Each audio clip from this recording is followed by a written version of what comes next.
আসসালামু আলাইকুম my YouTube family, welcome to yummy food creation. আজকের পর্বে আপনাদের জন্য নিয়ে এসেছি স্লাইস চিজের রেসিপি। এবং আজকাল প্রায় প্রতিটি স্ন্যাক্সের সাথে আমরা চিজ খেতে অনেক বেশি পছন্দ করি, আর যদি চিজি খাবার হয় তাহলে তো আর কথাই নেই। চলুন তাহলে দেখি নিই কীভাবে ঘরে খুবই সহজে তৈরি করে নিতে হয় স্লাইস চিজ। এর জন্য প্রথমে একটি হাঁড়িতে নিয়ে নিলাম 1 লিটার পরিমাণ দুধ, এবং দুধ খুব ভালোভাবে জাল করে নিতে হবে। একবার জাল করে নেওয়ার পর এতে দিয়ে দিব 1 টেবিল স্পুন পরিমাণ ভিনেগার।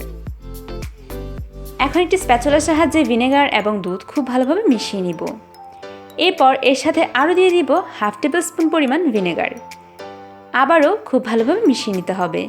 প্রতিবার ভিনেগার দিয়ে মিশিয়ে নেওয়ার ফলে ছানা খুব ভালোভাবে তৈরি হয়। নাড়াচাড়া করতে করতে যখন দেখবেন দুধ থেকে ছানা এমনটা আলাদা হয়ে এসেছে, ঠিক এই পর্যায়ে আমি এটিকে চুলা থেকে নামিয়ে নিব এবং একটি স্ট্রেনের উপর একটি সুতির কাপড় বসিয়ে তার উপর এই ছানাগুলো ছেঁকে নিতে হবে।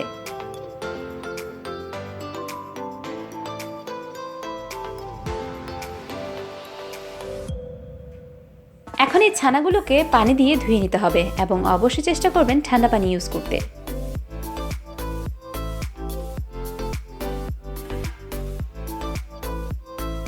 খুব ভালোভাবে ছানাগুলো ধুয়ে নিতে হবে, যাতে করে এতে কোনো রকমের ভিনেগারের গন্ধ না থাকে। খুব ভালোভাবে ধুয়ে নেওয়ার পর এখন এ থেকে পানি ঝরিয়ে নেওয়ার পালা।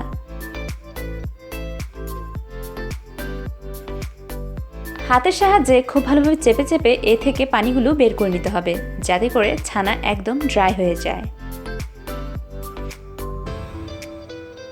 খুব ভালোভাবে পানিগুলো বের করে নেওয়ার পর দেখতেই পাচ্ছেন ছানা একদম ড্রাই হয়ে গিয়েছে।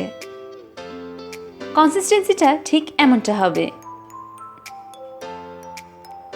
এখন এটিকে একটি ব্লেন্ডার জায়গায় ট্রান্সফার করে নিলাম এবং এর সাথে দিয়ে দিব 1/3 কাপ পরিমাণ লিকুইড দুধ। এখন এই সবগুলো উপকরণ খুব ভালোভাবে ব্লেন্ড করে নিব। ব্লেন্ড করে নেওয়া হয়ে গেলে এখন এটিকে এক সাইড করে রেখে দিতে হবে। এরপর নিয়ে নিলাম 1 কাপ পরিমাণ দুধ আর দিয়ে দিব 1.5 টেবিল চামচ পরিমাণ আগার আগার পাউডার। 1 টেবিল চামচ পরিমাণ আগার আগার পাউডার দিয়ে খুব ভালোভাবে মিশিয়ে নিতে হবে।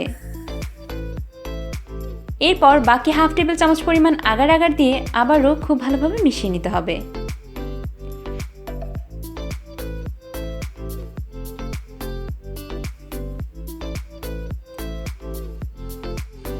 মিশিয়ে নেওয়া হয়ে গিয়েছে। এখন অন্য একটি হাঁড়িতে এই আগার আগার এবং দুধের মিশ্রণটিকে দিয়ে দিব।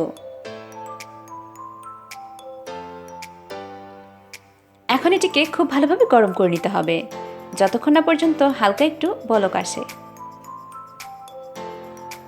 এমনটা হালকা একটু বলক আসার পর এরপর এতে দিয়ে দিব প্রথম দিকে ব্লেন্ড করে রাখা ছানা এবং দুধের মিশ্রণ।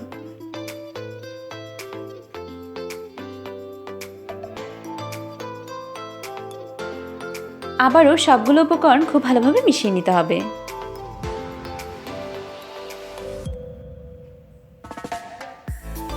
মিশিয়ে নেওয়ার পর এরপর এতে দিয়ে দিব 1 চিমটি পরিমাণ লবণ আর দিয়ে দিব অল্প একটু অরেঞ্জ ফুড কালার। এটি অপশনাল, না দিলেও চলবে। এখন আবারও সবগুলো উপকরণ খুব ভালোভাবে মিশিয়ে নিতে হবে।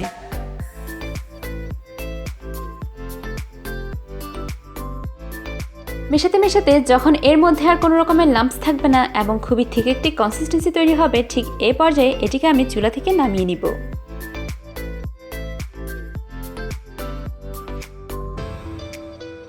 অন্যদিকে একটি বাটিতে এই মিশ্রণটি নিয়ে নিব।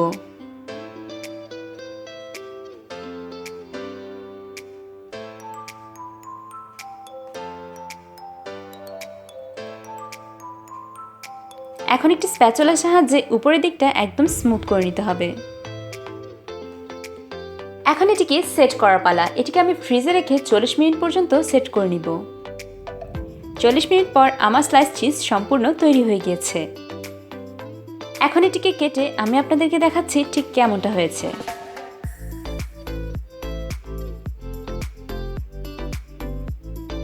ব্যাস, তৈরি হয়ে গেল আমার স্লাইস চিজ। দেখতেই পাচ্ছেন ঠিক কতটা সুন্দর হয়েছে।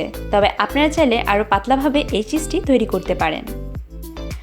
আশা করি আমার আজকের স্লাইস চিজের রেসিপিটি আপনাদের অনেক ভালো লেগেছে। ভালো লাগলে অবশ্যই একটি লাইক দিবেন এবং আমার চ্যানেলটি যদি সাবস্ক্রাইব করে না থাকেন অবশ্যই সাবস্ক্রাইব করে দিবেন এবং পাশে থাকা বেল আইকনটি ক্লিক করে দিবেন। সবাই ভালো থাকবেন। আসসালামু আলাইকুম।